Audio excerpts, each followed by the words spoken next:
Okay masters, ముందుగా పత్రిజీ మహిళా చైతన్యానికి స్వాగతం సుస్వాగతం. మన గురువు గారైన బ్రహ్మర్షి పితామహ పత్రిజీ గారికి, మన గురుమాతకి నా ఆత్మ ప్రణామాలు. ఈ సెక్షన్లో పాల్గొన్న మాస్టర్లందరికీ కృతజ్ఞతలు మాస్టర్స్. ఓకే మాస్టర్స్, ఈరోజు పత్రిజీ మహిళా చైతన్య అనే చక్కటి ప్లాట్ఫామ్కి మేడం వచ్చారు. వాణి త్రివేణి గారు కర్నూలు నుంచి వచ్చారు మేడము. గీతా ఇప్పుడు త్రివేణి. గీత గీత త్రివేణి గారు. Okay it's madam. Okay, it's okay లేండి, పర్లేదు. Okay madam. చక్కటి కాన్సెప్ట్ ఏంటంటే పెద్దది, నేను కొద్దిగా మర్చిపోతానేమోనని రాసుకున్నాను. నిన్ను నువ్వు తెలుసుకో అని అనడంలోనే రమణ మహర్షి గారి యొక్క అంతరార్థమేమి. మంచి కాన్సెప్ట్ మహర్షి గారిది. మేడంని వెల్కమ్ చేద్దాం. నమస్తే మేడం. నమస్తే madam. Okay, thank you masters. ఇటువంటి గొప్ప అవకాశాన్ని ఇచ్చిన మీ అందరికీ కృతజ్ఞతలు చెప్పుకుంటూ ఈరోజు సెషన్ స్టార్ట్ చేసే ముందు ఇటువంటి గొప్ప ధ్యాన జ్ఞాన మార్గాన్ని మనందరికి చూపించినటువంటి మనందరి గురువైనటువంటి బ్రహ్మర్షి పితామహ పత్రిజీ గారికి, పాత్రి మేడం గారికి, సదానంద గారికి కృతజ్ఞతలు చెప్పుకుందాము. నాకు ఆత్మజ్ఞానాన్ని ప్రసాదించినటువంటి senior pyramid master Prabhakar Gupta గారికి, నా తల్లిదండ్రులైనటువంటి చిత్రావతమ్మ శివప్రసాద్ గారికి, నా ఆత్మ జ్ఞాన ప్రచారానికి సహాయ సహకారం ఇస్తున్న నా పతిదేవునికి నమస్కరించుకుంటూ ఈరోజు సెషన్ స్టార్ట్ చేస్తున్నాను మాస్టర్స్. ఈరోజు టాపిక్ వచ్చేసి నిన్ను నువ్వు తెలుసుకో అని అనడంలో భగవాన్ రమణులు యొక్క అంతరార్థం ఏమి? భగవాన్ రమణులు అన్నాను. రమణ మహర్షిని ఏమంటారు? భగవాన్ అని సంబోధిస్తారు.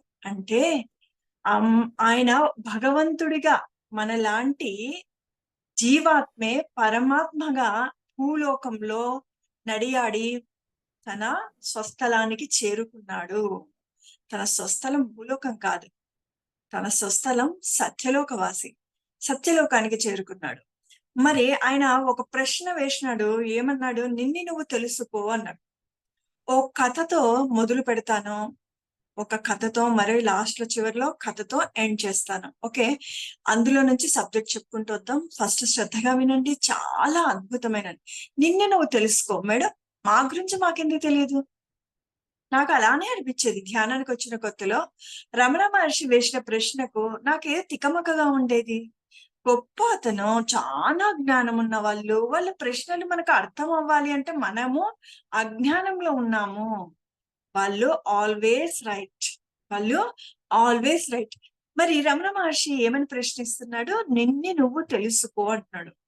ఒక రోజు ఒక జమీందారు రమణ మహర్షిని దర్శించడానికి రమణ మహర్షి ఆశ్రమానికి వెళ్తాడంట.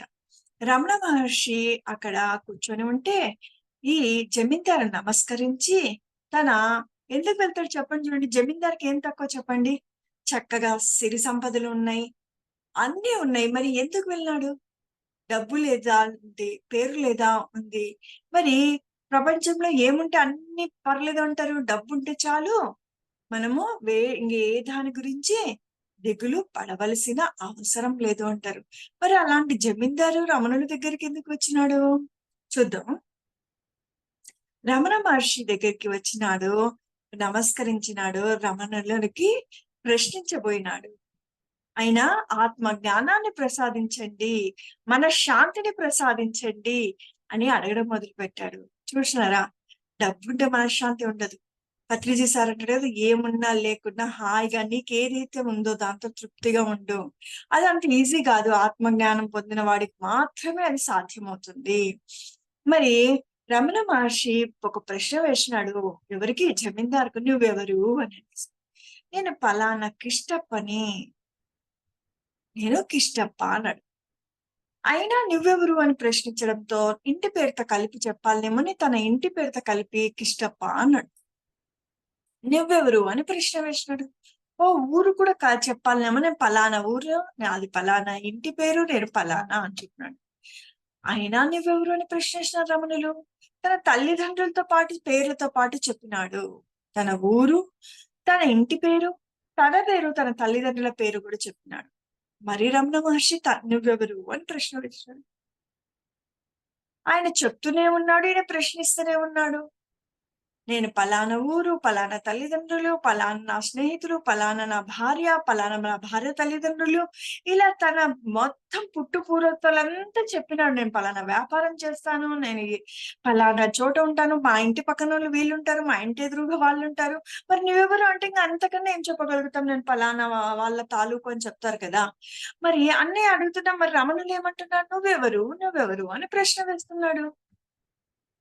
ఈ జమీందారుకు ఒకానొక సమయంలో కాసంత విరక్తి కలిగి రమణ మహర్షిని నమస్కరించి, మహానుభావ, నేను ఇంతకన్నా ఏం చెప్పగలను, ఇంతకన్నా నేను నీకేం సెలవు ఇవ్వగలను, నేను మొత్తం నా గురించి చెప్ತೀನಿ నీకు, అయినా నువ్వెవరు అంటున్నావు. అప్పుడు అన్నారంట రమణులు, నిన్ను నువ్వు తెలుసుకొని నా దగ్గరికి రా అన్నాడంట. చూసినారా, తను తాను తెలుసుకొని వచ్చేంత వరకు మనశ్శాంతి దొరకదు అన్నాడు ఆ యొక్క రమణ యొక్క ఉద్దేశము. మరి నిన్ను తెలుసుకుంటే ఎలా తెలుసుకోవాలి, ఎక్కడికి వెళ్ళి తెలుసుకోవాలి, పైలోకానికి వెళ్ళి తెలుసుకోవాలా, లేకపోతే లోపల ఉన్నటువంటి ఇంకా అధోలోకాలైనటువంటి లోకాలకు వెళ్ళి తెలుసుకోవాలన్నా, అమ్మని అడగాలన్నా, గురువుని అడగాలన్నా, స్నేహితుని అడగాలన్నా, ఎవరిని అడగాలనేది ఏమీ తెలియలేదే. మన ప్రయాణం ఎటువైపు మన ప్రయాణం అని తెలియలేదే. మన బ్రహ్మర్షి పితామహ పత్రిజీ గారు మనందరి కోసము అరటిపండు ఒలిచి నోట్లో పెట్టినట్టుగా మనకి చక్కగా చెప్పడం జరిగింది. నువ్వెవరు అనే ప్రశ్నకు సమాధానము రమణుడు ఏమి తక్కువేం కాదు.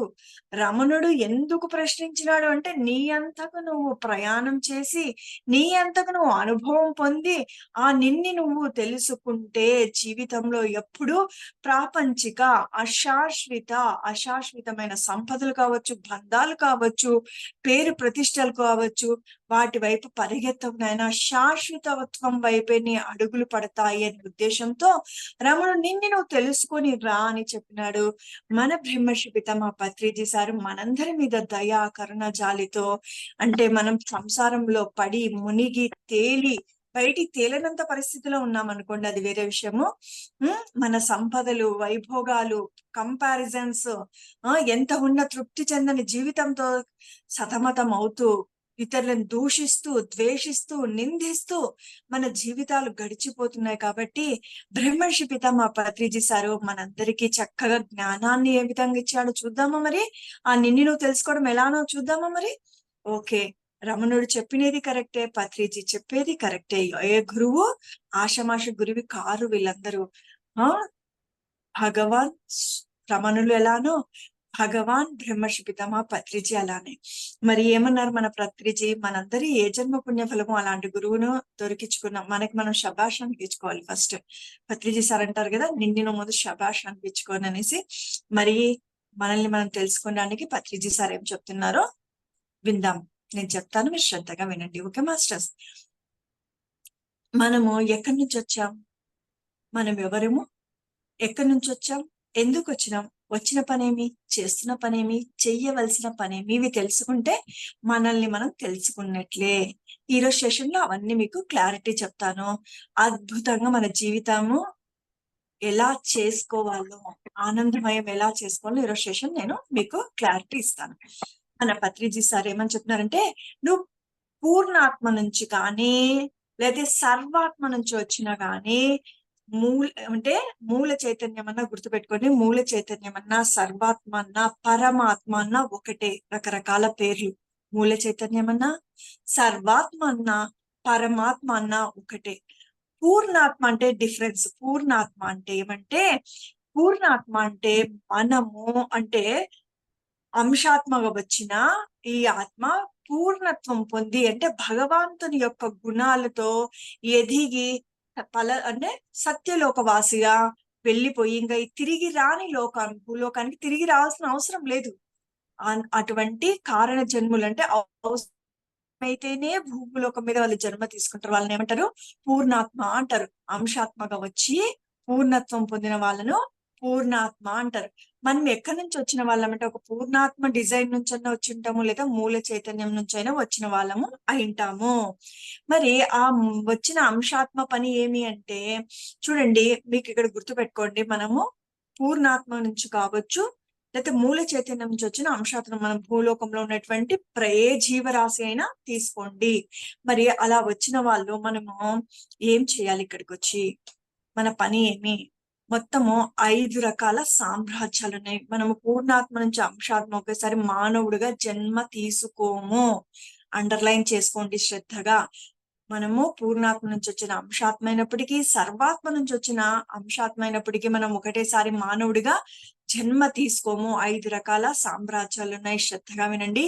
ఖనిజ, వృక్ష, జంతు, మానవ, దైవ.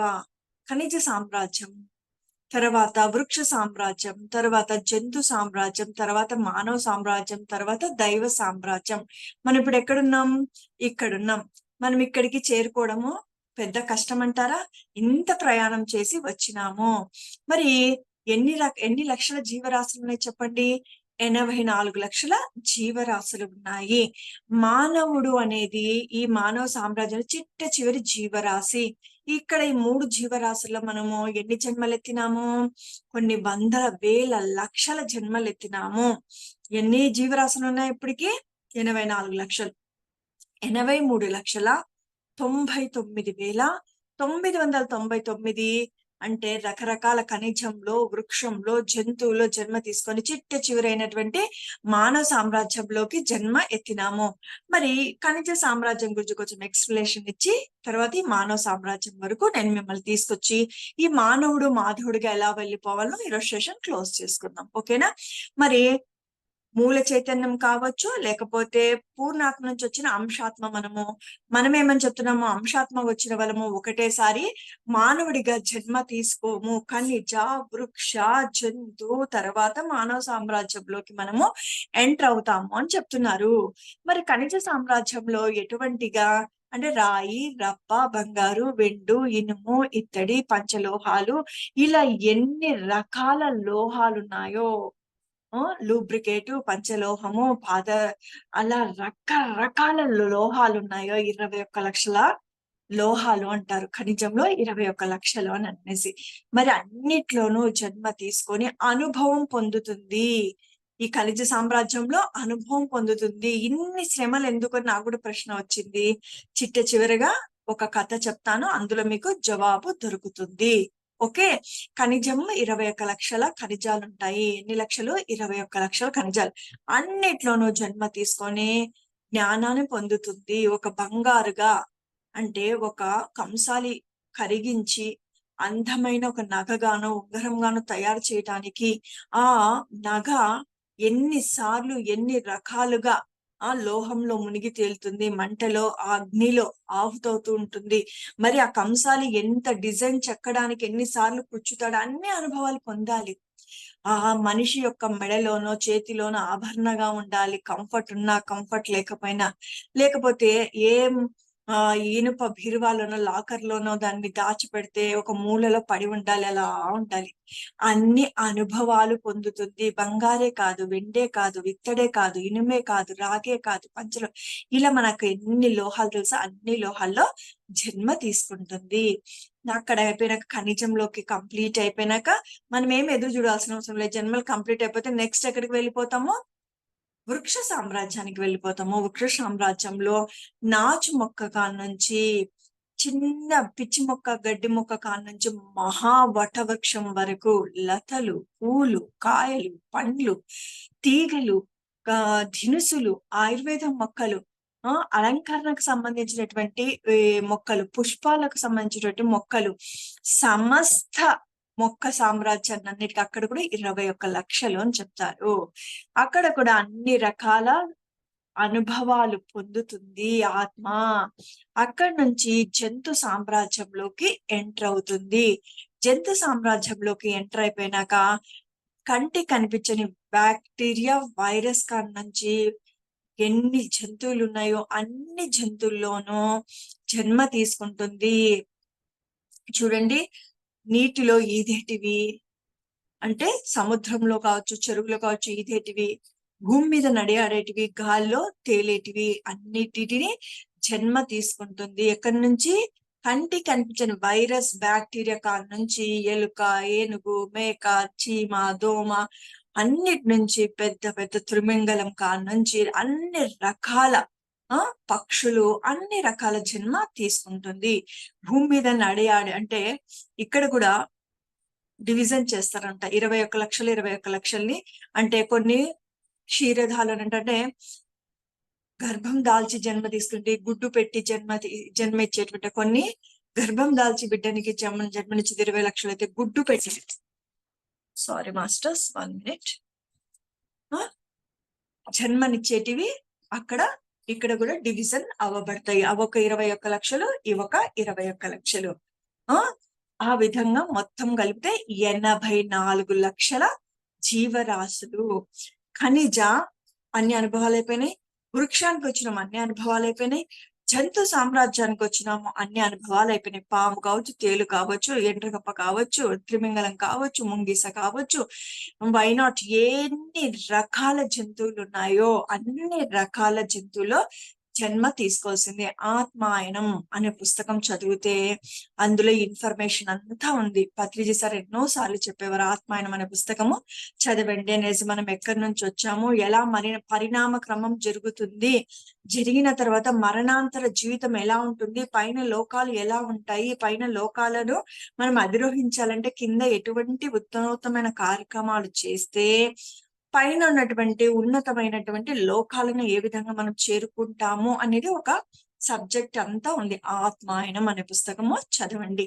ఇప్పుడు నేను వచ్చేది, మనము నిన్ను నువ్వు తెలుసుకొని రమణుల యొక్క ఉద్దేశమేమి, సదుద్దేశము ఏమి, అంతరార్థం ఏమి అనే ప్రశ్నకు జవాబిస్తున్నాయి. మనము మూల చైతన్యం నుంచి కానీ పూర్ణాత్మ నుంచి వచ్చిన అంశాత్మలము. అంశాత్మ ఒకటేసారి మానవ సామ్రాజ్యంలోకి జన్మ తీసుకోదు. ఖనిజ, వృక్ష, జంతు తర్వాత మానవ సామ్రాజ్యంలోకి ఎంటర్ అవుతుంది. ఈ మానవుడిగా వచ్చినాక మరి ఇక్కడ 5 స్టేజెస్ ఉన్నాయి. అబ్బా మానవుడిగా వచ్చేసినామా ఇదంతా దాటి అనుకుంటామా, మరి ఇక్కడ 5 స్టేజెస్. మరి మానవుడిగా వచ్చినాక ఇక్కడ మరి 5 స్టేజెస్ తో ఇక్కడ తమోగుణం, రజోగుణం, తమోగుణం, రజోగుణం, సత్వగుణం, శుద్ధ సాత్వికతం, నిర్గుణం. ఇక్కడికి నిర్గుణం అంటే ఈ మానవుడు మాధవుడుగా అయినాడు అనే దానికి కంప్లీషన్ అయిపోతుంది. ఈ మానవుడు కూడా ఈ 4 గుణాలు దాటినాడంటే మానవుడు మాధవుడుగా అవుతాడు. మరి జన్మ ఎప్పుడైతే కంప్లీట్ చేసుకుంటూ అంటే పరిణామ క్రమంలో మారుతూ మారుతూ ఎక్కడికి వెళ్ళిపోతుంది,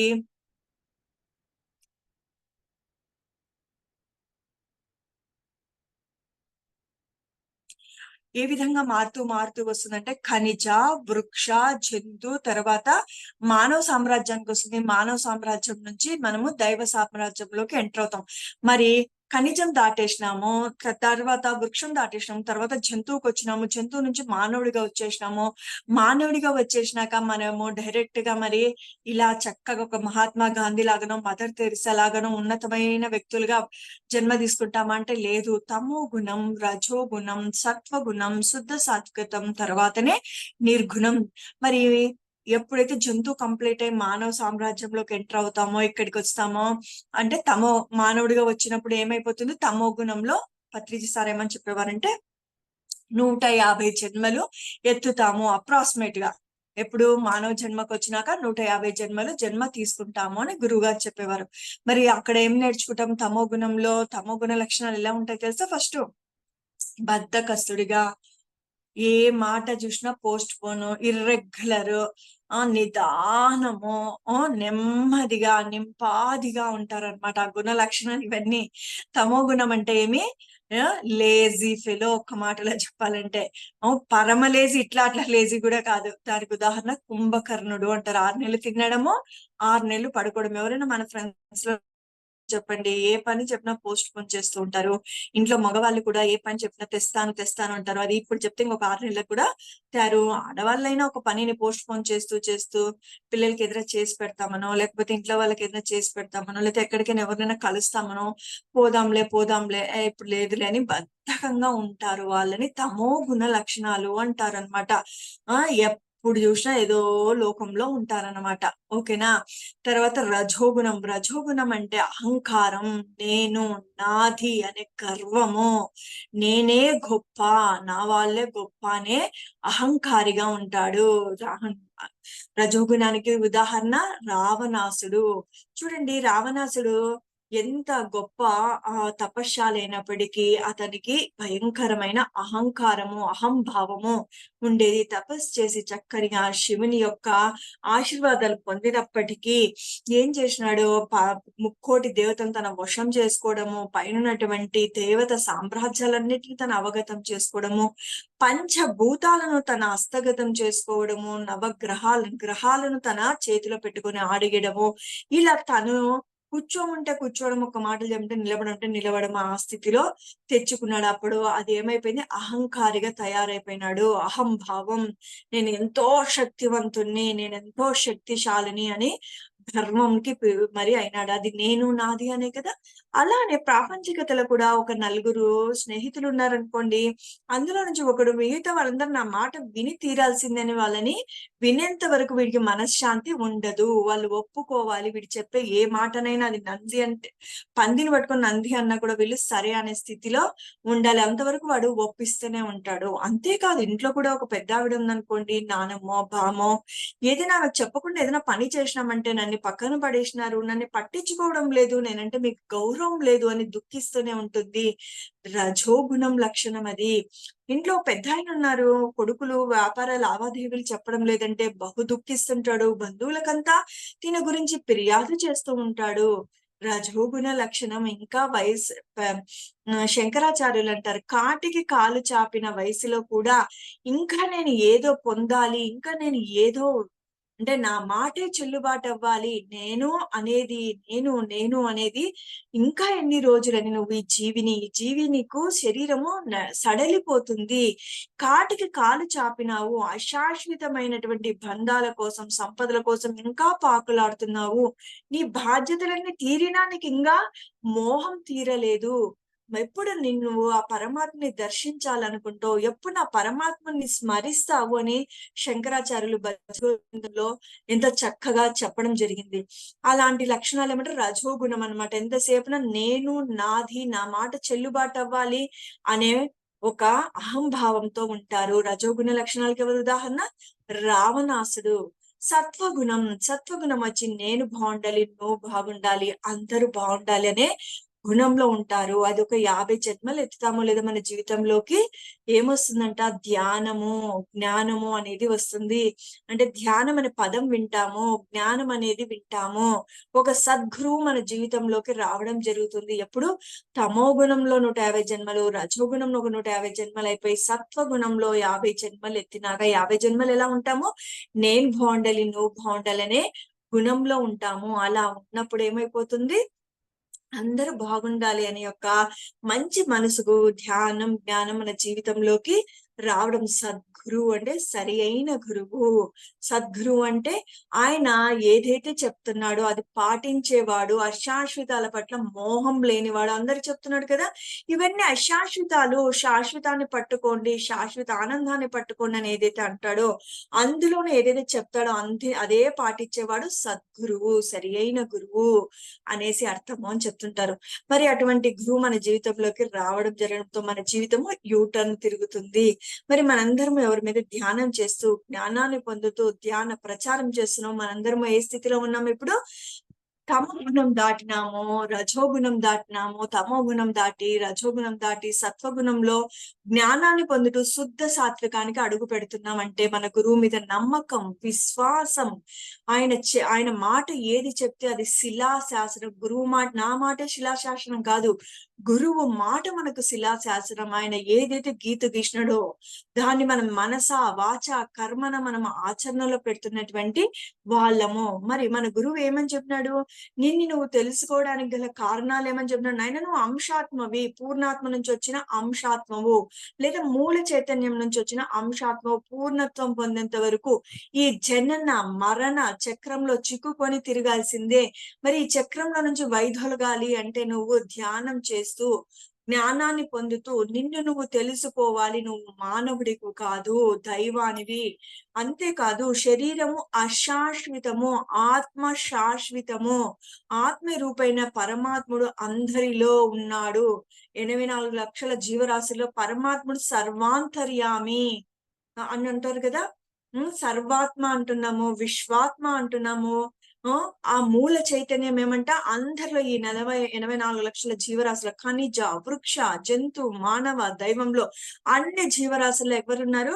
ఆ పరమాత్మ ఉన్నాడు. ఏ రూపంలో ఉన్నాడు? ఆత్మ రూపేణ ఉన్నాడు. మరి ఆత్మ లేనిది ఏ జీవి కూడా కదలాడలేదు, నడియాడలేదు, జీవించి ఉండలేదు. మరి అంతటా ఉన్నాడు అంటే ఎలా ఉన్నాడు? ఆత్మ రూపేణ ఉన్నాడు. ఆత్మ కంటికి కనిపించని సూక్ష్మాతి సూక్ష్మంలో మన అంతరంలో ఉంటుంది. అది కాని వైద్యులకి ఏంటంటే ఈ శరీరం ఏమైపోతుంది? శవం అయిపోతుంది. మరి శరీరము అశాశ్వతము, ఆత్మ శాశ్వతము అనేది మనము తెలుసుకుంటాము. ఇక్కడ నుంచి సత్వగుణం నుంచి ఏమంటారు? శుద్ధ సాత్వికానికి మనము జర్నీ చేస్తాం. ఎలా చేస్తాము? గురువు మీద నమ్మకం, విశ్వాసంతో పత్రిజీ సార్ ఏం చెప్తున్నారు మనకి? ధ్యాన, స్వాధ్యాయ, సజ్జన సాంగత్య, సేవ. అందరికి 24 గంటలే ఉంటాయి కదా మై డియర్ ఫ్రెండ్స్. ఆ 24 గంటల్లో 20 గంటలు ప్రాపంచికంగా చక్కగా నీ సమయాన్ని నువ్వు కేటాయించు. ఓ 4 గంటలు నీ ఆత్మ ఎదుగుదలకు నువ్వు వచ్చినది ఎందుకోసము?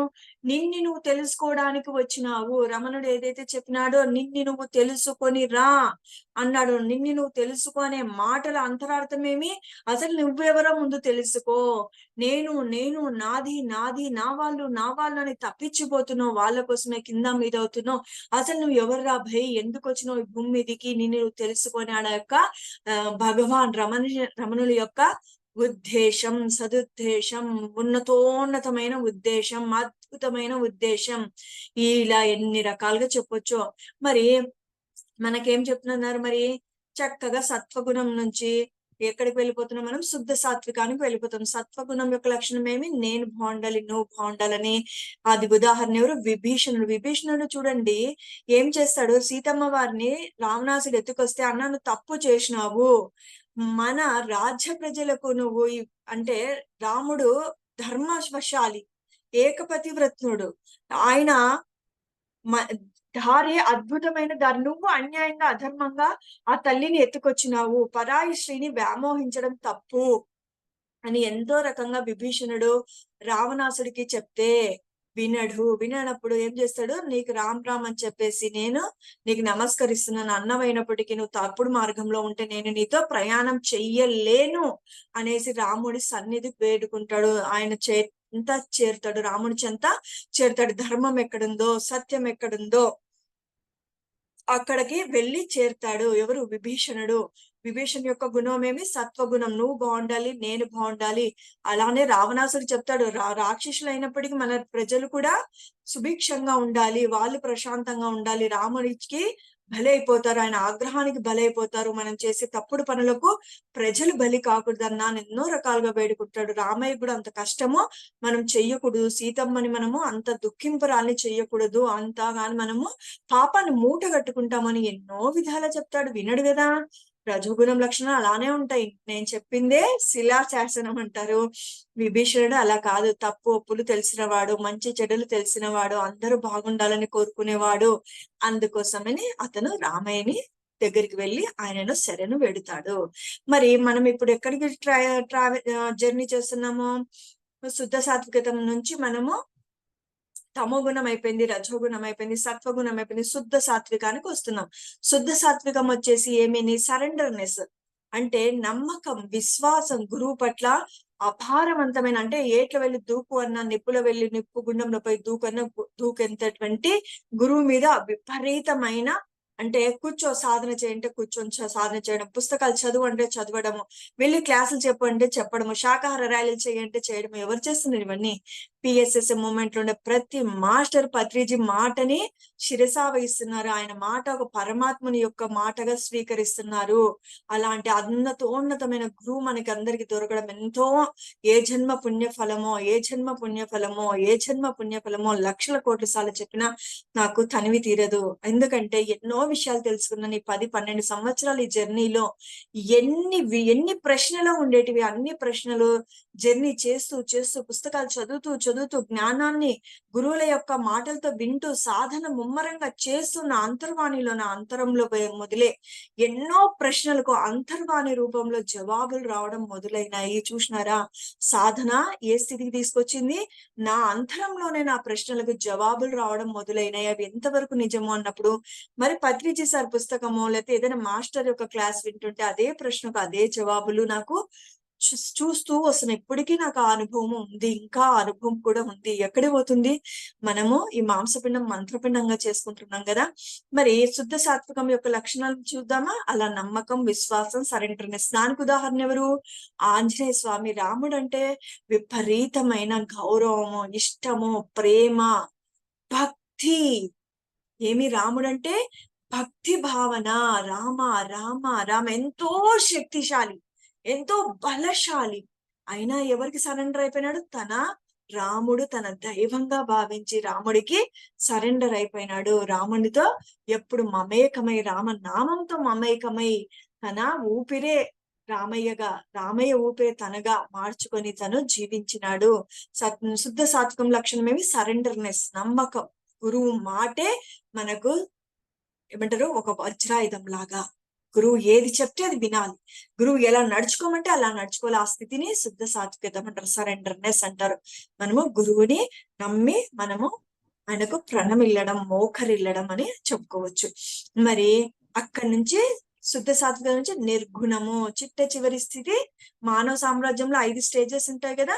ఈ స్టేజెస్ కి మనం రావడం. మరి శుద్ధ సాత్వికంలో ఉన్నాం కాబట్టి మనకి ధ్యానం, జ్ఞానం లభించింది. మరి ఇక్కడ కూడా మనం కొన్ని రోజులు ధ్యానం చేస్తాం, కొన్ని రోజులు చేయడం.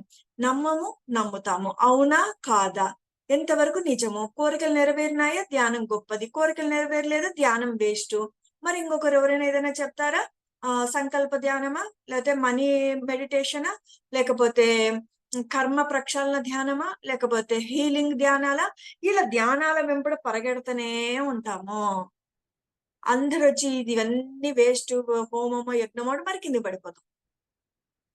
ఏమైపోయింది? ఇక్కడ నుంచి మనము తమో గుణం, రజో గుణం, సత్వగుణం, శుద్ధ సాత్వికం దాటి నిర్గుణానికి వచ్చినాము.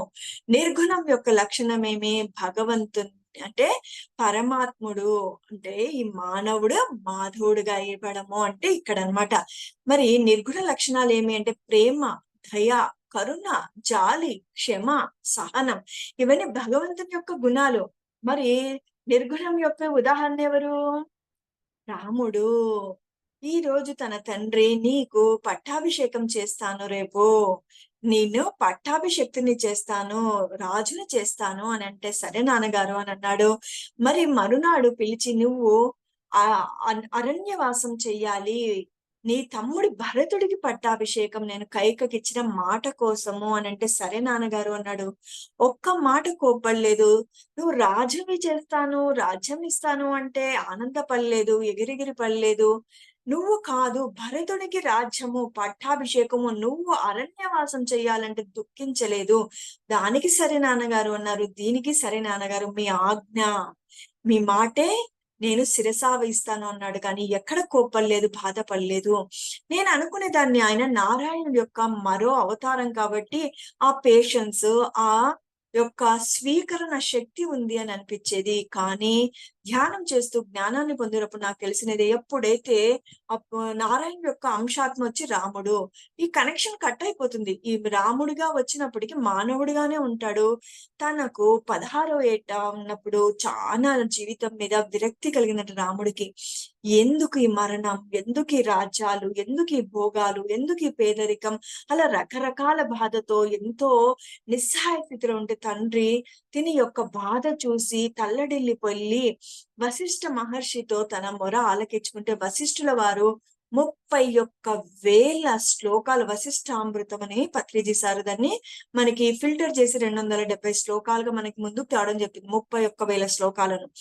ఆ విధంగా వశిష్ఠామృతం లో 31,000 శ్లోకాలు 12 రోజులు కూర్చోబెట్టుకొని రామయ్యని ఈ జ్ఞానాన్ని అంతా ప్రసాదించడం జరిగింది. అప్పటికి రాముడు ఏమైపోయినాడు? ఇంకా దుఃఖం నుంచి బయటపడిపోయినాడు. ఎందుకు? నిరంతర సాధన చేసిన వాళ్ళు చిన్నతనం నుంచి ధ్యానం చేస్తూ జ్ఞానాన్ని పొందుతూ వాళ్ళకు కావాల్సినటువంటి విలువిద్యలు నేర్చుకుంటూ వచ్చినటువంటి వాళ్ళు దివ్య మూర్తులు. మరి ఈ జ్ఞానం అంతా 31,000 శ్లోకాలలో నువ్వెవరు, ఎక్కడి నుంచి వచ్చావు, ఎందుకు వచ్చినావు, వచ్చిన పనేమి, చేస్తున్న పనేమి, చెయ్యవలసిన పనేమి, అంత జ్ఞానము వచ్చింది. ఇప్పుడు చూడండి, నువ్వెవరు అంటే మనకేం తెలిసిపోయింది, మనం పూర్ణాత్మ నుంచి వచ్చిన అంశాత్మము. మరి ఈ అంశాత్మ ఎక్కడి నుంచి వచ్చింది, పూర్ణాత్మ నుంచి కావచ్చు, లేకపోతే మూల చైతన్యం నుంచి గాని వచ్చిన వాళ్ళము. మరి వచ్చిన పని ఏమి అంటే, మనము ఏదైతే అంశాత్మకు వచ్చినామో పూర్ణత్వం పొందేంత వరకు ఈ జనన మరణ చక్రంలో చిక్కుకొని తిరుగుతూ ఉంటాము. మరి పూర్ణత్వం పొందాలంటే ఏం చేయాలి అంటే, ధ్యానం చేస్తూ జ్ఞాన సముపార్జన చెయ్యాలి. ఈ శరీరం అశాశ్వతం, ఆత్మ శాశ్వతం అని ఎప్పుడు ఎరుకతో జీవించాలి. చెప్తే సరిపోదు, నేను శరీరం కాదు ఆత్మ అంటే సరిపోదు. మన జీవితంలో ఏ సాధక బాధకాలు వచ్చినా ఇతరులను నిందించకుండా, నా కర్మకు, నా వాస్తవానికి నేనే సృష్టికర్తను అనే ఎరుకలో జీవించగలగాలి. ఇతరులను నిందించకుండా, ఇతరులను దుఃఖింప చేయకుండా, మన బాధలకు, మన కష్టాలకు, మన మానాలకు, మన అవమానాలకు అన్నిటికీ కారణం ఎవరు? నాకు నేనే అనాలి, కానీ ఎవరిని నిందించరాదు. ఎప్పుడు ఇవన్నీ జరుగుతాయి? ధ్యానం చేస్తూ జ్ఞానాన్ని పొందినప్పుడే ఈ మానవుడు మాధవుడు అవుతాడు. ఈ మాంసపిండం మంత్రపిండం అవుతుంది. ఉన్న స్థితి నుంచి ఉన్నత స్థితికి ఎదుగుతాము. ఇవన్నీ తెలియాలి అంటే ఏమైపోయింది, ఎక్కడి నుంచి వచ్చినాము అంటే పూర్ణాత్మ నుంచి అంశాత్మ. ఈ అంశాత్మ పూర్ణత్వం పొందేంత వరకు ఈ జనన మరణ చక్రంలో చిక్కుకోవాల్సిందే. మరి ఈ జన్మ తీసుకోవాల్సిన అవసరం రాకూడదు. ఈ జనన మరణ చక్రం నుంచి మనము బయట పడాలి అంటే ధ్యాన జ్ఞాన సముపార్జన మాత్రమే శరణం. మరి చేస్తున్న పని ఏమి అంటే, ఎప్పుడు పొద్దు నుంచి రాత్రి వరకు సంసారము, పిల్లలు, భార్య, భర్త, బంధువులు, సొసైటీ, మన ఫోన్లు, మన డ్రెస్సులు, మన సంపద, మన ఆస్తులు, వీటితోనే మనం గడుపుతున్నాం. ఏ రోజైనా నేను ఎవరిని, ఎందుకు వచ్చినాను, ఆత్మ అంటే ఏమి, శరీరం అంటే ఏమి, మనసు అంటే ఏమి, బుద్ధి అంటే ఏమి, అందరిలో పరమాత్ముడు ఉన్నాడంటే ఎక్కడున్నాడు, ఎలా ఉన్నాడు, ఇవన్నీ మనం ఆలోచించినామా? ఆలోచించలేదు. ఎంతసేపు ఉన్నా ఈ బంధాలలోనే మనం పడి కింద మీద అయిపోతున్నాము. ఎప్పుడైతే మన సద్గురు మన జీవితంలోకి అడుగు పెట్టినాడో, మనకి ఈ ప్రశ్నలకు అన్నిటికీ ఒక్కటొక్కటి జవాబు రావడం మొదలు పెట్టింది. జవాబు వచ్చినాక మన పని ఏమైపోయింది, చక్కగా ధ్యానం చేస్తూ జ్ఞానాన్ని సముపార్జిస్తూ వస్తున్నాము.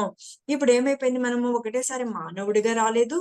పూర్ణాత్మ నుంచి వచ్చిన అంశం ఎక్కడికి వచ్చింది, ఖనిజ, వృక్ష, జంతు, మానవుడిగా వచ్చి అక్కడి నుంచి దైవ సామ్రాజ్యంలోకి మనము వెళ్ళాలి. దైవ సామ్రాజ్యంలోకి వెళ్ళడం అంటే నిర్గుణ స్థితికి చేరుకోవడము.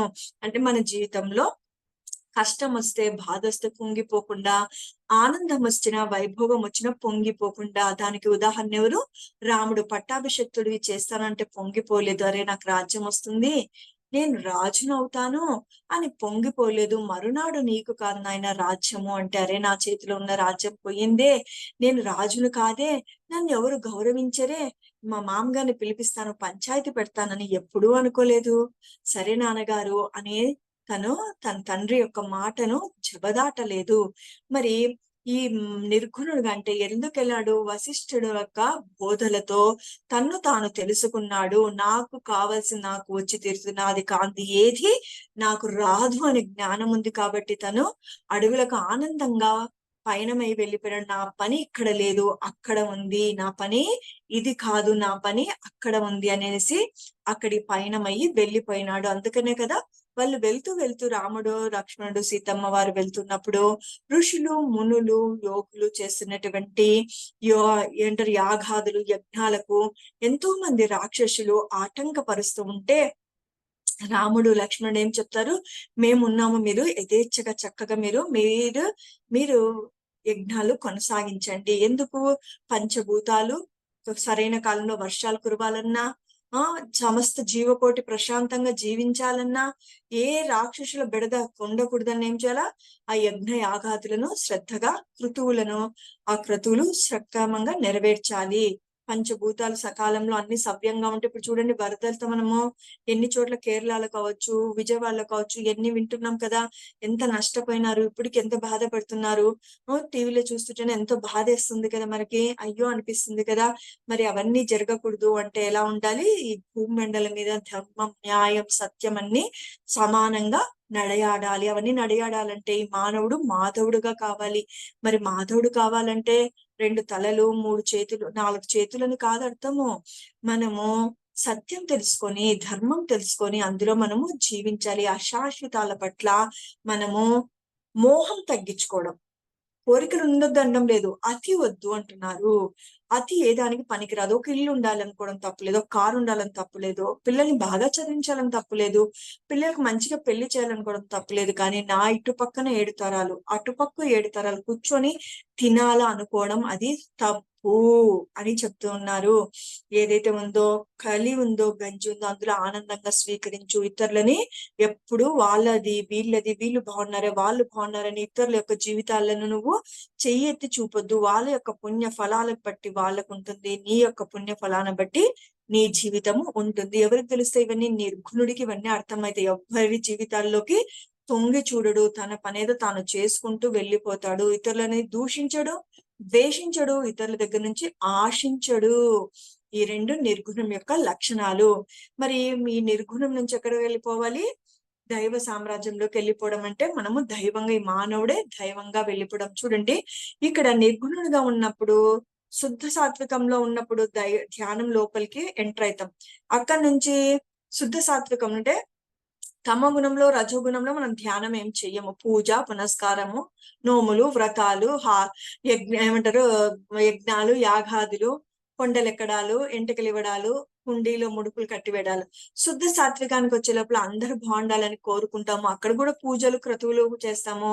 సో తర్వాత శుద్ధ సాత్వికానికి వస్తాం. సత్వగుణం నుంచి శుద్ధ సాత్వికానికి వచ్చే లోపల ఈ విగ్రహారాధన కాదు, నా అంతరంలో ఉన్నటువంటి పరమాత్మని దర్శించాలంటే ధ్యానము, జ్ఞానమే అల్టిమేట్ అనేసి ఇక్కడ ధ్యానము ముమ్మరం చేస్తామో అక్కడి నుంచి ఇంకా దైవంగా మారిపోతామో. ఎప్పుడైతే ధ్యానం చేస్తామో, ఎప్పుడైతే మనలోకి మనం ప్రయాణం చేస్తామో, మన అంతరంలో ఉన్నటువంటి పరమాత్మని మనము దర్శిస్తామో. చూడండి, ఎప్పుడైనా ఒకటి గుర్తు పెట్టుకోండి, మనము ఫ్రెండ్స్ ఉంటారు కదా, చెడ్డ వాళ్ళ స్నేహం చేస్తే ఏమంటారు ఇంట్లో వాళ్ళు? ఎవరితో స్నేహం చేస్తున్నావు, అలా మాట్లాడుతున్నావు, అలా దూషిస్తున్నావు, ద్వేషిస్తున్నావు, నీ ప్రవర్తన అంతా చాలా తేడాగా ఉంది అని అంటారు. అదే ఒక మంచి వ్యక్తితో మీరు ప్రయాణం చేసినారు, స్నేహం చేసినారు అనుకోండి, అమ్మనో నాన్ననో అరే భలే మారిపోయినావే, భలే చక్కగా మాట్లాడుతున్నావు, భలే చక్కగా ఆలోచిస్తున్నావు అంటారు. చూసినారు దీనికి తేడా ఏమి? ఒక చెడ్డవాడితో స్నేహం చేస్తే చెడు గుణాలు రావడం ఎంత సహజమో, మంచివాడితో స్నేహం చేస్తే మంచి గుణాలు రావడం అంతే సహజం. మరి ధ్యానాన్ని అంటే నిన్ను నువ్వు తెలుసుకో అంటే ఎక్కడికి వెళ్ళి తెలుసుకోవాలా? ఎవరిని పోయి అడగాల? ఎక్కడికి వెళ్ళి అడగాల అంటే ఎక్కడికి వెళ్ళి అడగాల? ధ్యానం చేస్తూ నీలోపు నువ్వు ప్రయాణం చేస్తే అంతరంలో ఉన్న పరమాత్మను నువ్వు ఎప్పుడైతే పోయి దర్శిస్తే ఆడ కూర్చొని నువ్వు కూడా ఆయనతో పాటు కాసేపు సమయం గడుపుతావో, అంటే బయట ప్రాపంచికమైన విషయాలన్నిటిని కట్టిపడేసి, ఇప్పుడే చక్కగా ధ్యానం చేసేటప్పుడు మేడం ఒక మ్యూజిక్ పెట్టింది, కొద్దిసేపు అన్నిటిని వదిలేస్తాము అంటాడు పత్రిజ. శరీరాన్ని వదిలేసే, బంధువులను వదిలేసే, సంపదలను వదిలేసే, బాహ్య ప్రపంచాన్ని వదిలేసే కాసేపు నీలోకి నువ్వు ప్రయాణం చెయ్యని పత్రిజీ సార్ చెప్తాడు. నీలోకి నువ్వు ప్రయాణం చేయండి. శ్వాస ద్వారా మన లోపలికి మనం ఎప్పుడైతే ప్రయాణం చేస్తామో, ఆ లోచన రహిత స్థితి ఎప్పుడైతే కలుగుతుందో, దివ్య చక్షు ద్వారా ఈ దివ్య నేత్రము ఏమంటారు యాక్టివేట్ అవ్వడం జరుగుతుంది.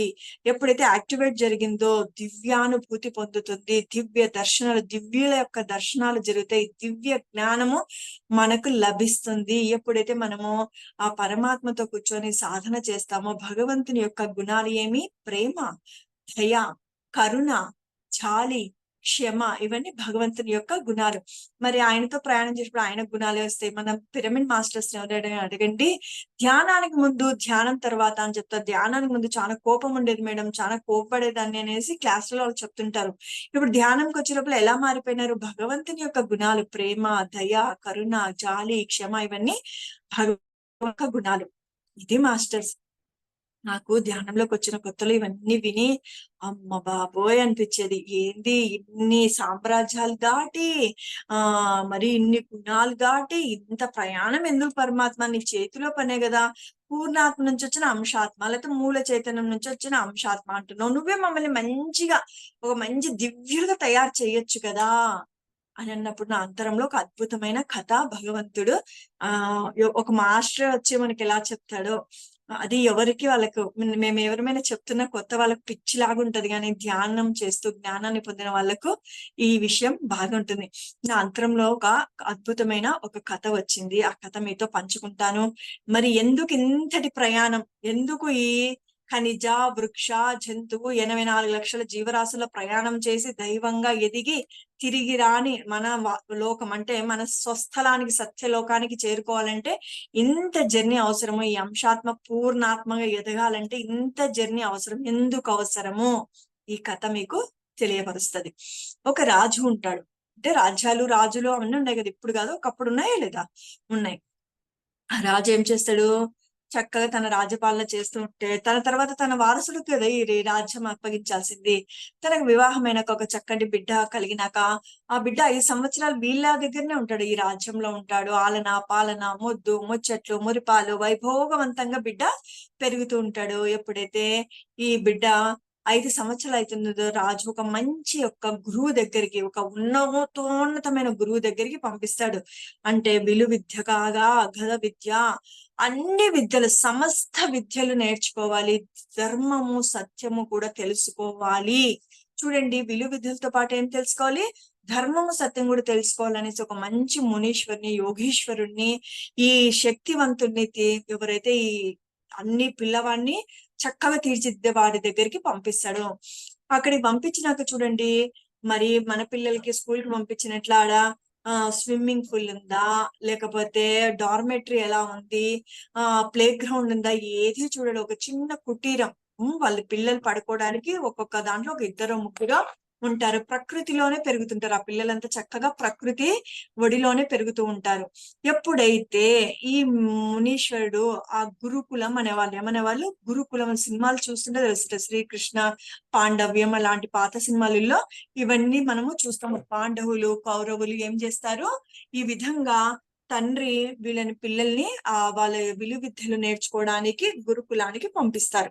గురుకులానికి పంపించినాక అక్కడ శ్రద్ధగా వాళ్ళు ఏం చేస్తారు, గురువు గారు చెప్పిన విలువిద్య, గద యుద్ధ, అన్ని విద్యలు, సమస్త విద్యలు నేర్చుకోవాలి. ఎందుకంటే వాళ్ళని వాళ్ళు కాపాడుకోవాలి, దేశ ప్రజలను కాపాడాలి, వాళ్ళ రాజ్యాన్ని కాపాడాలి, రాజ్యంలో ఉన్న శ్రీమూర్తులను కాపాడాలి, సమస్తాన్ని కాపాడాలి. కాబట్టి వీళ్ళు అన్ని రకాల విలువిద్యల్లో నిష్ణాతులు అవుతారు. అంతేకాకుండా ధర్మం సత్యం కూడా తెలుసుకుంటారు. ధర్మంతో సత్యంతో పనేముంది అనుకుంటున్నారేమో. చూడండి, ఇప్పుడు మనకి పోలీసులు ఉంటారు, దొంగల్ని పట్టుకుంటారు. అక్కడ కూడా సిపాయిలు ఉంటారు, రాజ్యాలలో దొంగల్ని పట్టుకుంటారు.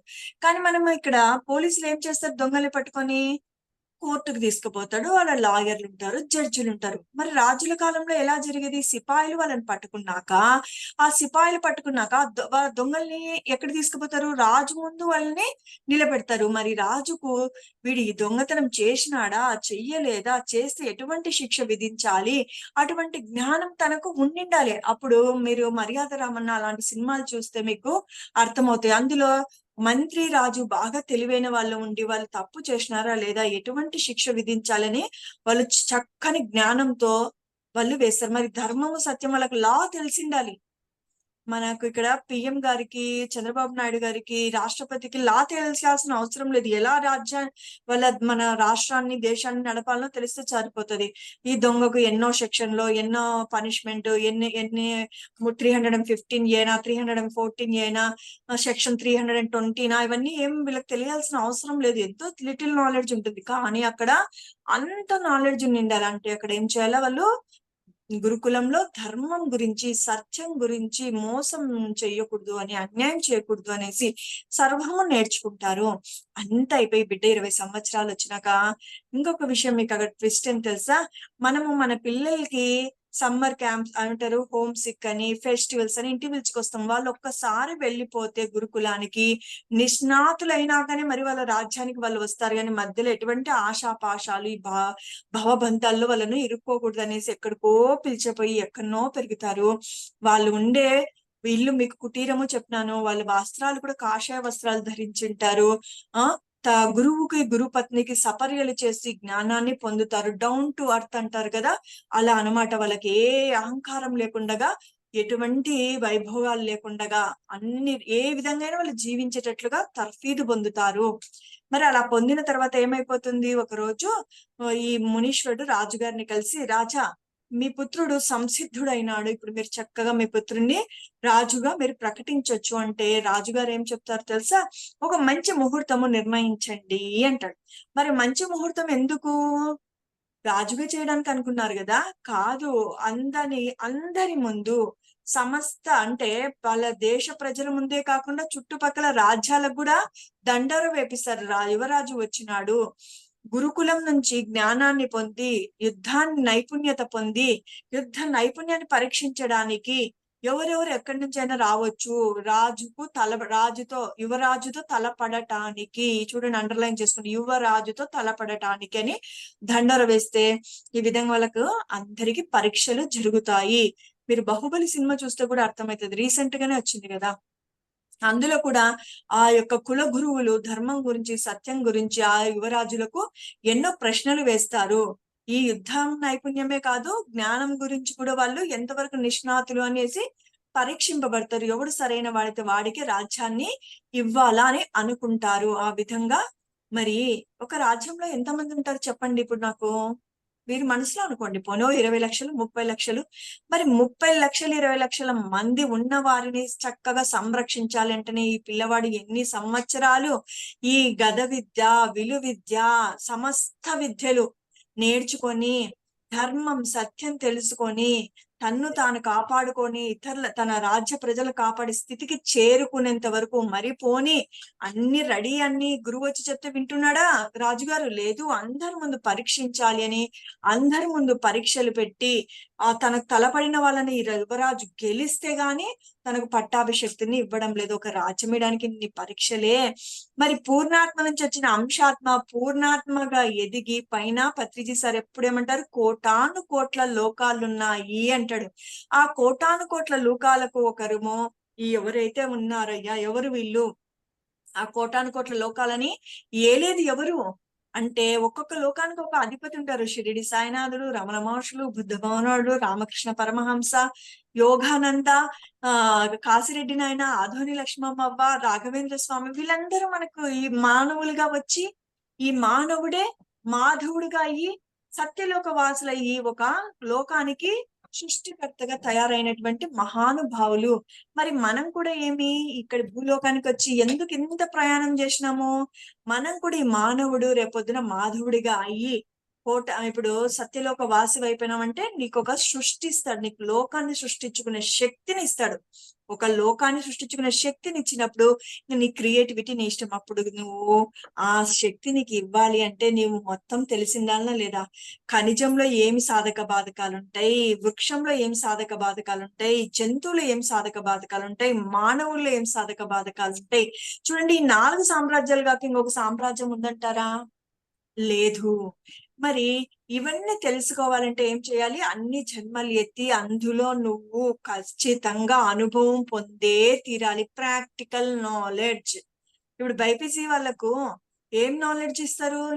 వాళ్ళు ఎంబీబీఎస్ తీసుకుంటే డైరెక్ట్ గా బాడీస్ మీదనే వాళ్ళు పరీక్షిస్తారు. ఫస్ట్ డెడ్ బాడీస్ నుంచి మొదలు పెట్టి వాళ్ళకి కావాల్సిన ఆర్గాన్స్, ఎక్కడెక్కడ ఏ ఆర్గాన్ ఉంటది, ఏ ఆర్గాన్ ప్రాబ్లం వస్తే ఏం మెడిసిన్స్ కావాలి, ఏ మెడిసిన్ ఇస్తే ఏ ఆర్గాన్ సెట్ అవుతుంది, ఏ డిసీజ్ కి ఏం టాబ్లెట్స్ పెట్టాలి, ఇట్లా వాళ్ళ చాలా లాంగ్ ఉంటుంది జర్నీ. 5.5 years ఆ పుస్తకాలు, ఆ టర్మినాలజీ, ఆ బాధ ఒక యాజ్ ఎ డాక్టర్ వైఫ్ గా, యాజ్ ఎ డాక్టర్ మదర్ గా నాకు వాళ్ళ బాధ, వాళ్ళ అనుభవము, వాళ్ళ చదువు నాకు అన్ని కాస్త బాగా ప్రత్యక్ష సాక్షిని అనుకోవచ్చు. మరి ఒక మనిషి ఈ జీవిని ఆరోగ్యంగా చూసుకోవాలి అంటే ఇంత చదువు ఎలానో అలానే మనము కూడా ఈ మానవుడు మాధవుడిగా అయ్యి ఒక సత్యలోక వాసి అయిపోయి ఒక లోకానికి అధిపతి అయినప్పుడు మనకు ఒక ప్రాక్టికల్ నాలెడ్జ్ అవసరము. అందుకోసమే మనల్ని మనం తెలుసుకోవడం అంటే ఏమి?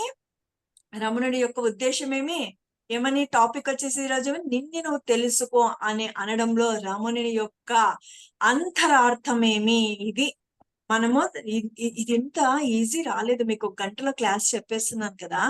10 సంవత్సరాలు ఎన్ని పుస్తకాలు చదివితేనో, ఎంతమంది గురువుల క్లాస్ వింటేనో, ఎంత ధ్యానం చేస్తేనో ఈ లింక్స్ అన్ని నాకు రావడానికి 10 సంవత్సరాలు పట్టింది. ఒక పుస్తకంలో ఉండేది కాదు ఇదంతా. ఎంతో సమయం పట్టింది. ఆ తర్వాతనే ఆత్మాయనం అనే పుస్తకం నా జీవితంలోకి వచ్చింది. అంటే నా అనుభవం తర్వాత వచ్చినది ఆత్మాయనం పుస్తకము, గురువు గారి మాటలు అన్ని కలిసే లోపల ఏమనిపించింది, అరే కరెక్ట్ మార్గంలో కరెక్ట్ లో ఉన్నాం. ఈ జన్మలో ఈ మార్గాన్ని విడిచి పోకూడదు. నాకు అనిపించింది, అన్నాను కదా, ఎందుకు భగవాన్, నీ చేతిలో పనే కదా, మమ్మల్ని సృష్టించేది నువ్వే కదా, ఇన్ని కష్టాలు ఎందుకు, ఇంత జర్నీ ఎందుకు అని అంటే, చూడండి, ఎప్పుడైనా కష్టే ఫలి. ఇవన్నీ అనుభవాలు లేకుండగా మనము సరైన పాలన చేయగలుగుతామా? చేయలేము. ఎన్నో ఒడిదుడుకులు, ఎన్నో ఫెయిల్యూర్స్. లాస్ట్ మరి పరమాత్మకే తప్పదు ఆ లోకాన్ని మరి సరి చేయడానికి. అందుకోసం మనం ఏం చేస్తున్నాడు పరమాత్మ, అట్లా అయ్యే పని కాదు, నువ్వు వెళ్ళాలి, నువ్వు జ్ఞానాన్ని పొందాలి, నువ్వు ఫుల్ఫిల్ అయ్యి ఎటువంటి స్థితికి, ఈ నేను శరీరం కాదు ఆత్మ అని తెలుసుకోవడంతో పాటు అశాశ్వతాల పట్ల మోహం లేకుండగా, నేను నాది నా వాళ్ళు అని తప్పించిపోకుండగా సాక్షి భూతిగా ఉంటూ, అంటే నీ జీవితంలో జరిగే సాధక బాధకాలకు, మాన అవమానాలకు, వైభోగానికి అన్నిటినీ పొంగిపోకుండా కుంగిపోకుండా సమభావన స్థితే యోగ స్థితి అంటారు.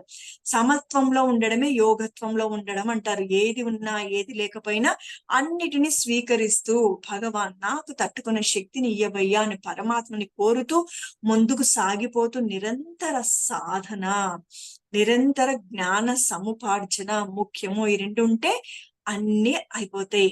నేనేమని చెప్పినాను, మొదట కథతో మొదలు పెడతాను, మరి చిట్ట చివర కథతో ఎండ్ చేస్తాను అని చెప్పినాను. 2-3 కథలు చెప్పుకున్నాము, చిట్ట చివరి కథ. ఇప్పుడు చూడండి, ఒక విషయం తెలుసుకోవడానికి భగవంతుని యొక్క గుణాలేమి, ప్రేమ, దయ, కరుణ, జాలి, క్షమ, ఆ ఏమంటారు, సహనం, ఇవన్నీ భగవంతుని యొక్క గుణాలు అంటారు. మనలో ఉన్న గుణాలేమి, కామ, క్రోధ, లోభ, మోహ, మద మచ్చాలు. మనలో ఉండే అర్షడ్వర్గాలు, 6 అర్షడ్వర్గాల కోరికలకు తిరగబోతే క్రోధము, లోభత్వం అంటే పిసినాసితము, మదము అంటే అహంకారము, నేను నాది అనే దాని అహంకారం అట. మోహం అంటే నా వాళ్ళు నా వాళ్ళు నా వాళ్ళు అని, నేను నా వాళ్ళు అని తప్పించుకోవడము. ఆ మదం అంటే అహంకారము, క్రోధం, కామ, క్రోధ, లోభ, మోహము అంటే విషయాల మీద మోహత్వం. నా ఆస్తిపాస్తులు, నేను, నా శరీరము, నా చదువు, నా పేరు, నా ప్రతిష్ట అని. మదం అహంకారం. అహంకారం అవి మనము పలానా స్టేజ్ అహంకారం 3 రకాలుగా చెప్తారనమాట. రూపాల అహంకారము, ఆ సంపద అహంకారము, పదవి అహంకారము. పదవి ఉందంటే నా అంత తోడు లేదని, పదవి విరమణ అయిపోయిందంటే మనల్ని తీసి పక్కన పడేస్తారు, అవునా? రూప అలంకారం, ఈ రోజు ఉన్న అందం రేపు ఉండదు. 20 ఏళ్ళలో ఉన్న అందం 40 ఏళ్ళు, 45, 60 ఉండదు, 60, 80 అసలు ఉండదు. రూప అలంకారం అశాశ్వతం, పదవి అలంకారం అహంకారం అశాశ్వతం.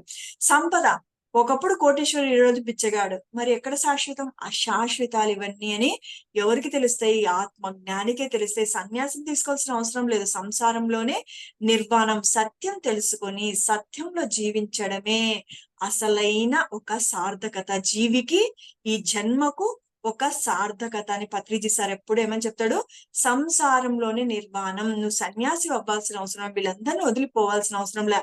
అందరికీ అన్ని చేస్తూ కొంత సమయాన్ని వృధాగా టీవీలు చూసుకుంటూ, ఫోన్లు మాట్లాడుకుంటూ, బయట అమ్మలక్కలతో కబుర్లు చెప్పకుండగా నీలోకి నువ్వు ప్రయాణం చెయ్యి. చక్కటి ఆధ్యాత్మికమైన పుస్తకాలు చదువు, జ్ఞానవంతమైన మహానుభావుల యొక్క మాటలు విను, వాళ్ళతో సాంగత్యం చెయ్యి అని చెప్పడం జరిగింది. జ్ఞాన, స్వాధ్యాయ, సజ్జన సాంగత్య, సేవ, ఈ 4 మన జీవితంలో ఉంటాయి. మానవుడు మాధవుడు అవుతాడు, ఈ మాంసపిండం మంత్రపిండం అవుతుంది. ఉన్న స్థితి నుంచి ఉన్నత స్థితికి అవుతాము. ముందు మాటలో శుద్ధత్వం వస్తే ఈ మాట ఏమైపోతుంది, ఏ మాట అన్నా మనము అవి నెరవేరడానికి అవకాశం ఉంటుంది. ముందు ఏం కావాలా, ముందు వాక్ శుద్ధి కావాలా. వాక్ శుద్ధి జరిగిందే వాక్ సిద్ధిస్తుంది అని గురువు చెప్పినాడు. వాక్ సిద్ధించలేదు, నా వాక్ సిద్ధించలేదంటే ముందు వాక్ శుద్ధి చేసుకో. నోరెత్తితే అబద్ధం, నోరు మాట్లాడితే మోసం, అన్యాయం, అధర్మం ఉంటే వాకు శుద్ధి లేకపోతే వాకు సిద్ధించడం. వాకు శుద్ధి ఉండాలని ప్రతి ఒక్కరము కోరుకుంటాము. తెలియకుండానే అబద్ధాలు మాట్లాడతాం, మోసం చేస్తాం, అన్యాయం చేస్తాం, ఈర్ష్య పడతాం, ద్వేషం పడతాం, కుళ్ళు, కుతంత్రాలు, ఫిర్యాదులు ఇన్ని చేస్తాం. అందుకని ధ్యానం చేస్తూ జ్ఞానాన్ని పొందినప్పుడు ఫిర్యాదులు ఉండవు. మరి ఇంత జర్నీలో ఒక్కొక్క ప్రేమకు కొన్ని వందల జన్మలు, సహనంగా ఉండడం కొన్ని జన్మలు, క్షమించడం కొన్ని జన్మలు. ఒక స్టోరీతో ఎండ్ చేసేస్తాను సహనం అనే దానికి. సరే, ఒక అమ్మాయికి వివాహం అయింది. ఒక వివాహం అయినాక అత్తగారింటికి అమ్మాయి ఎక్కడ వెళ్ళిపోతుంది, తన భర్త ఎక్కడ, తన ఇల్లు అది అవుతుంది. వెళ్ళినప్పుడు అక్కడ చక్కగా అమ్మాయి ఎంత వివాహం అయినాక ఆడ సారి పంచుతారు, అది అందరికీ తెలిసిన విషయమే. ఆ అమ్మాయి చక్కగా పెళ్లి చేసుకొని పట్టు చీర కట్టుకొని మెల్లో పసుపు తాడు, నల్లలు, పాపిట్ల బొట్టు, ఎంతో చూడ్డానికి ముచ్చటగా ఉంది. అందరు సరైన జోడి అని అన్నారు. ఎంతో అందమైన అమ్మాయిని తెచ్చుకున్న కోడలుగా అన్నారు. అబ్బాయి కూడా చక్కగా ఉంటాడు, బాగుంది అనుకున్నారు. తండ్రి తల్లి సంతోషమన్నారు. అమ్మాయి వివాహం ఆనందంగా జరిగి సంసారం అలా సాగిపోతూ ఉంది. ఎంతో అందంగా ఉన్న అమ్మాయి ఒక 6 నెలల తర్వాత వాళ్ళ ఊర్లో ఒక వివాహం జరిగితే అమ్మాయి కూడా పెళ్లికి వస్తే ఎవరు గుర్తుపట్టలేదు. అమ్మాయిని ఎంతో బాగుందన్న అమ్మాయిని ఇంత కూడా గుర్తుపట్టలేదు. ఎలాగనో ఉండిపోయింది.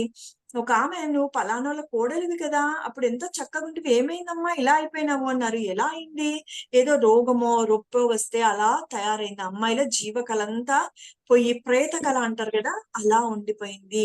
మన వాళ్ళు లేడీస్ ఎవరు, సిబిసిఐడి కదా, అన్ని వాకప్ చేసినారు. ఎందుకు అమ్మాయి అలా బాగుండా, ఎంతో అందంగా ఉండా, ఎంత చక్కగా ఉండా, ఎంత కళ అంతా ఎంత అద్భుతమైన అమ్మాయి ఎందుకు ఇలా అయిపోయింది అన్నప్పుడు తెలుసుకున్నారు. ఆ ఇంటి అత్త అమ్మాయిని కూర్చున్నా తప్పు పడుతుంది, లేచినా తప్పు పడుతుంది. ఫర్ సపోజ్ అత్తగారికే కదా అడుగుతారు ఏం వండాలి అని, ఇంట్లో వంట చేయాలి అంటే అడిగితే ఏం నీకు ఆ మాత్రం తెలియదా అని ప్రశ్నించేది. ఈ అమ్మాయి సరేలే ఎందుకులే పాపం అడగకూడదేమో, నేనే చేస్తాము అని చేస్తే నీకెంత అహంకారమో, నాకు అడగకుండా చేస్తావా అని తిట్టేది, కొట్టేది. తర్వాత ఈ అమ్మాయి వాళ్ళ అత్తగారు వస్తున్నప్పుడు పొరపాటున కూర్చొని ఉంటే ఇంకెంత పొగురు, నా ముందే కూర్చుంటావా, మీ అమ్మ నాన్న నీకు గౌరవం నేర్పిలేదా అనేది.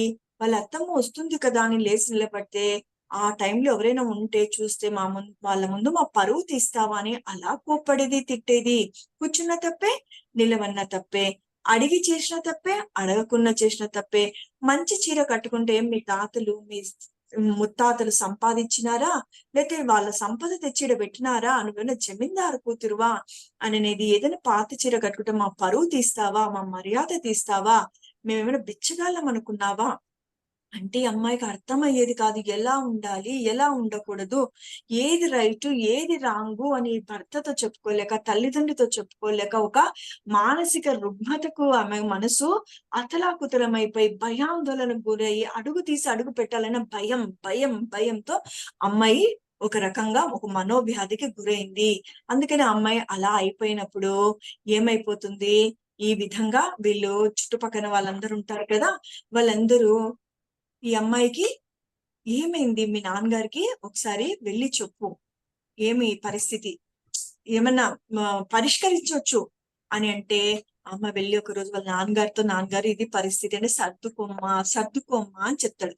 సర్దుకోమ్మా అన్న అమ్మాయి సర్దుకుంటున్నా కూడా ఏమీ మెరుపు లేదు. ఒక రోజు వచ్చి, నాన్న నేను ఈ జీవితాన్ని త్యజించాలనుకున్నాను, నాకు ఈ జీవితం వద్దు నాన్న, నేను ఉండలేకపోతున్నాను అని అంటే, వద్దు తల్లి వచ్చే నెల రా, నేను నీకు మంచిగా నీ ప్రాబ్లం నుంచి బయటపడేటట్లు చేస్తాను, నాకు కొద్దిగా సమయం ఏమ్మా ఆలోచించుకోనివ్వు అంటే, ఒక నెల తర్వాత ఎంతో పర్మిషన్ తీసుకొని పుట్టినింటికి వస్తుంది. నా తండ్రి నాకు ఏదో ఒక జవాబు చూపిస్తాడు, మా అత్తలో మనసులో మార్పు రావాలి, మా అత్త ఇంత ఇబ్బంది పడుతుంది నన్ను అనేసి తండ్రిని వచ్చినప్పుడు, తండ్రి నీకు ఒక పరిష్కారం చూపిస్తాను, నువ్వేం చనిపోవద్దు, ఒక చిన్న ఒక బాటిల్లో వైట్ కలర్ ది పాయిజన్ ఇస్తాడు, ఒక్కొక్క డ్రాప్ మీ అత్తగారికి వెయ్యి, ఆమె ఒకటేసారి వేసేసినావంటే చనిపోతుంది, అది నీ మీదికి కేసు రూపంలో వస్తుంది, అప్పుడు నువ్వు జైల్లో ఉండాల్సి వస్తుంది. అందుకోసమని నువ్వు దయచేసి ఒక్కొక్క డ్రాప్ తినే దాంట్లో తాగే దాంట్లో ఎవరు తెలియకుండా వేసి ఇస్తుండు, కానీ ఒకటేసారి వేయొద్దు. ఇంకొక రెండో ఒకటేమి అంటే ఏమంటారు,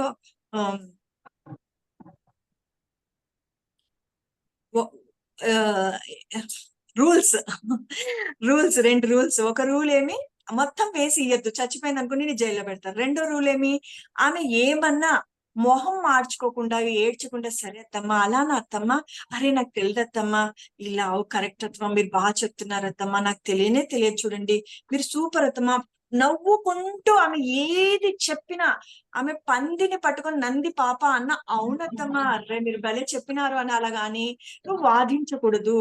నువ్వు మొహం మార్చకూడదు, ఏడవకూడదు, నవ్వుతో సమాధానం చెప్పాలా అని చెప్పి పంపించినాడు.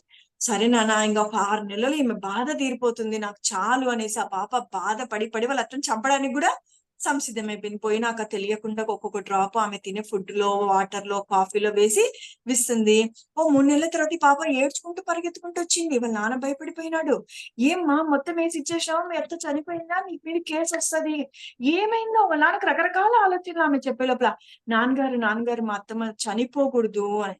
ఎందుకు పాప, మొన్నటి దాకా నేను చచ్చిపోతా నాకు పరిష్కారం చూపి అంటివి, నువ్వు చావడం ఎందుకు, మీ అత్తమ్మనే చచ్చిపోతే మేలు కదా, నేను అంతగానో ప్లాన్ చేస్తే నువ్వు ఇప్పుడు ఇలా అంటున్నావు అంటే, లేదు నాన్న మా అత్తమ్మ చాలా మారిపోయింది, 1 నెల అయింది, ఎంతో ప్రేమగా చూసుకుంటుంది అంటే, అప్పుడు చెప్తాడా తండ్రి తల్లి, సహనంగా ఉండమ్మా అంటే, నేను ఏదో బాధతో నువ్వు సహనంగా ఉన్నావు, కష్టంతో సహనంగా ఉన్నావు, ఏడుస్తూ సహనంగా ఉన్నావు, అలా కాకుండా చిరునవ్వుతో ఎదుటి వ్యక్తిని స్వీకరిస్తూ, ఎదుటి వ్యక్తి యొక్క అభిప్రాయాన్ని నువ్వు స్వీకరిస్తే, ఎప్పుడైతే ఇప్పుడు నవ్వుతూ, సరే అత్తమ్మ, అలానా అత్తమ్మ, అరే నాకు తెలియదు అత్తమ్మ, మీ పుట్టింటికి పోకూడదంటే, ఓ ఓకే అత్తమ్మ అని ఎప్పుడైతే అన్నావో, మీ అత్తమ్మ హృదయంలో, అరే ఇట్లా అంటే మంచి అమ్మాయిని నేను ఇబ్బంది పెట్టేది, బాధ పెట్టేది.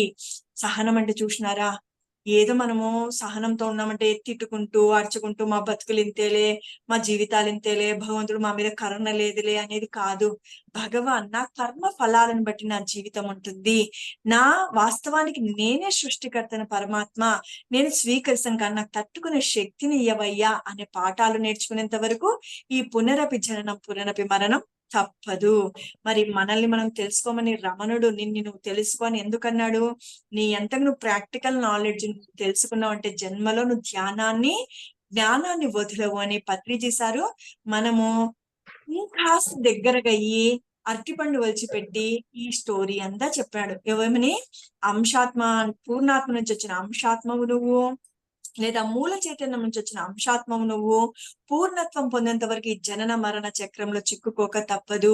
మరి పూర్ణత్వం పొందాలంటే ధ్యానం చేస్తూ జ్ఞానాన్ని పొందాలి. ఈ అన్ని సామ్రాజ్యాలు దాటినావంటే ఖనిజ, వృక్ష, జంతు, మానవుడి నుంచి మాధవుడిగా అయిపోతావు అన్నాడు. మరి నిరంతర సాధన చేస్తే ఈ మానవుడు మాధవుడు అవుతాడు, సత్యలోక వాసులము అయిపోతాము. మరి సత్యలోక వాసి అవ్వాలంటే ఏం చేయాలి? నిరంతరం ధ్యానం చేస్తూ జ్ఞానాన్ని పొందుతూ జ్ఞానాన్ని కూడా పంచాలి, లేకపోతే తపోలోక వాసులం అయిపోతాము. తపోలోక వాసులు అంటే ఎవరు? ధ్యానం చేస్తూ ఎంతో జ్ఞానాన్ని సముపార్జించిన వాళ్ళు ఎక్కడ వెళ్ళిపోతారు? మరణించిన తర్వాత తపోలోకానికి పోతారు. మహాకార్యాలు చేసిన వాళ్ళు మహాలోకానికి పోతారు. పాప పుణ్యాలు చేసేటోళ్ళు భూవర్లోకం, సువర్లోకంలో తిరిగాడుతూ ఉంటారు. మరి మనం సత్యలోకం పోవాలి అంటే ఏమి? ధ్యానం చేస్తూ జ్ఞానాన్ని పొందుతూ ఆ ధ్యానాన్ని పంచాలి. ఎంత తెలుసుకుంటే అంత. ఈరోజు తెలుసుకునేది ఈరోజు చెప్పేసే, ఈరోజు తెలుసుకునేది ఒక నలుగురికి పంపించేసే సేవ రూపంలో. అది ధ్యానం అంట, ఇలా చేయాలంట, ఇలా కూర్చోవాలంట, ఇంతసేపు చేయాలంట, ఇవి లాభాలంట, ఈ మాత్రం చెప్పగలుగుతాం కదా. ఇవి ఎప్పుడైతే చెప్పినామో మనం ఈ భూలోకంలోకి వచ్చే జన్మలు ముందు తగ్గిపోతూ ఒక సమయంలో లాస్ట్ జన్మ, ఆఖరి జన్మ అయిపోతుంది. ఇష్టం ఉంటేనే మనం ఈ భూలోకంలోకి రావచ్చు. చూడండి, కర్మ, ఒక్క నిమిషంలో నేను సెషన్ క్లోజ్ చేస్తాను. మన కర్మ ఫలాలు అనుభవించడానికి ఈ భూలోకానికి వస్తే బాగుంటుందా, లేక మనము ఏదైనా ఉద్ధరించడానికి భూమి మీదకి వస్తే బాగుంటుందా? చూడండి, మీ అకౌంట్ లో మనం బ్యాంక్ పోతాం 5 lakhs కావాలని, లేదండి 5,000 ఉంది అంటే ఎలా ఉంటుంది, లేదండి అన్లిమిటెడ్ ఉంది, మీ ఇష్టం ఎంతైనా తీసుకోండి అంటే ఎలా ఉంటుంది? అన్లిమిటెడ్ గా ఇష్టపడతాం. మరి మనము పాప పుణ్యాలు అనుభవించడానికి భూలోకంలోకి రాకూడదు. ఏదైనా ఉద్ధరించడం కోసం భూలోకానికి రావాలి అంటే ఇచ్చా మరణం, ఇచ్చా జననం అయి ఉండాలి, కానీ కర్మ ఫలాలను అనుభవించడానికి జన్మ తీసుకోవడానికి వద్దు. ఏ జన్మ పుణ్యఫలమో సద్గురువు మన జీవితంలోకి వచ్చినాడు. గురువు మనకు ప్రత్యక్షంగా లేకపోవచ్చు, మన గురువు ఏమన్నాడు? నీ శ్వాసే నీ గురువు అన్నాడు. శ్వాసను పట్టుకుందాం, మన గురువు చెప్పేటువంటి జ్ఞానాన్ని నిత్యము ధ్యాన, స్వాధ్యాయ, సజ్జన సాంగత్య సేవలో మునిగి తేలాడుతూ ఆనందంగా ఉంటూ మన చుట్టూ ఉన్న వాళ్ళకు ఆనందాన్ని ఇద్దాము. ఓకేనా? సరే మాస్టర్స్, ఇటు గొప్ప అవకాశం ఇచ్చినటువంటి వైజాగ్ టీమ్ మెంబర్స్ మేడం గారికి, అట్ ది సేమ్ టైం మీ అందరికి ఎవరైతే ప్రత్యక్షంగా పరోక్షంగా విన్న మాస్టర్స్ అందరికి కృతజ్ఞతలు చెప్పుకుంటూ, ఇటువంటి గొప్ప అవకాశం ఇచ్చినటువంటి బ్రహ్మర్షి పితామహ పత్రిజీ గారికి, పత్రి మేడం గారికి, సదానంద యోగి గారికి, మీ అందరికి కృతజ్ఞతలు చెప్పుకుంటూ ఈ సెషన్ క్లోజ్ చేస్తున్నాను. Thank you masters, thank you. Thank you madam, thank you so much. బాగుందండి, చాలా బాగుంది. నిన్ను నువ్వు తెలుసుకో. రమణుడి దగ్గరికి వెళ్తే చెప్పే మొదటి ఫస్ట్ మనకి చెప్పే మాట, మొదటి మాట నిన్ను నువ్వు తెలుసుకో అన్న మాటే చెప్తారు ఆయన. బాగుంది మేడం, చాలా బాగా చెప్పారు. Thank you madam. ఐదుగురు, 5 గుణాలు, 5గురు మాస్టర్లు, వాళ్ళ దగ్గర ఏం నేర్చుకోవాలి మనం అని ఎంత గొప్పగా చెప్పారు మేడం. గుణాలు మారితే గాని, మనలో ఉన్న కోపం, ద్వేషం, అసూయ మారితే గాని మనం ముందుకు వెళ్ళలేం మేడం. మన గుణాలు ఎప్పుడూ మార్చుకోవాలి. సాధన ఎక్కువ చేయాలన్నారు, అది కరెక్ట్ మేడం. సాధన బాగా చెయ్యాలి. మన పత్రి సార్ చెప్పిన, రమణ మాస్టర్ గారు చెప్పిన, ఏది చెప్పినా, ఎవరు చెప్పినా సాధన చెయ్యాలి. నీలోకి నువ్వు ప్రయాణించాలి. Okay madam, thank you so much madam. Okay misters, section లో నమస్తే వచ్చేస్తే మేడం